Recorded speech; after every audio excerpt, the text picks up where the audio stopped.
This is not the Halloween season, I know, but I do have three horror stories to share with you. In 2021, a guy named Richard moved to Italy from Spain. He has a limited company there. He is a solo owner, one director, and one shareholder only. Richard moves to Italy in Siena and wants to work as a professional marketer. He hears about this amazing regime forfettario, the 5% tax rate, so he jumps in. August 3rd, 2024. He receives a letter from the Italian wage agency. According to the record and point of view, he forgot to apply for the permanent establishment test for the company.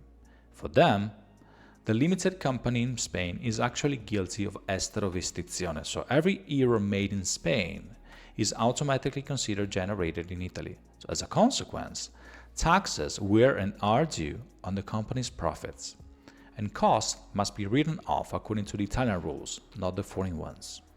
And also, the regime forfettario is not applicable, since the lack of requirements. He's the director and owner of a company that does exactly the same thing, but in a different country. The total he owns to the Agenzia is 408,317 euros. In 2019, Miriam moved to Sicily in a small village with a very low population. She became a tax resident a few years later in 2022, and she decided to apply for the 7%. She is a widow with time for work, and she inherited a big portfolio, an investment portfolio from her husband. More specifically, her husband held stocks and bonds in Singapore and Panama. On July 18, 2024, she received a letter from the Italian wage agency. They suppose, their assumption is, she is not retired for work. She never received a pension of any kind, even a small or lump sum one. So from their perspective, she's not eligible for the 7%.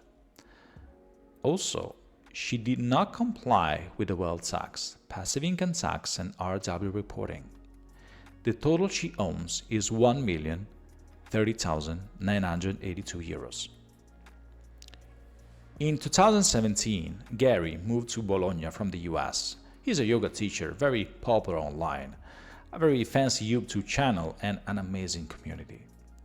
He inherited an impressive, in a positive way, retirement account, several millions. He works remotely from Italy, and he spends less than 103 days in Italy. On June 21st, 2024, Gary received a letter from the Agenzia delle Entrate. Based on their checkups and talks with the IRS, he registered to the Anagrafe for more than 6 months. Since, after receiving his Italian citizenship, he did not sign for the AIRE. Still, based on their ruling, their point of view, he has no properties in the United States. He spends the majority of the time on a yearly basis in Italy, and he's using an Italian bank account to receive passive income from YouTube and social media partnership. And he never filed taxes in Italy. The total he owns is 1,906,625 euros.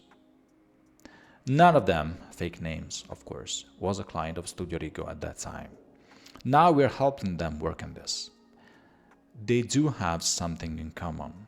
In the middle of the first conversation, they all said, "I didn't know." Moving to Italy is something you'll never forget.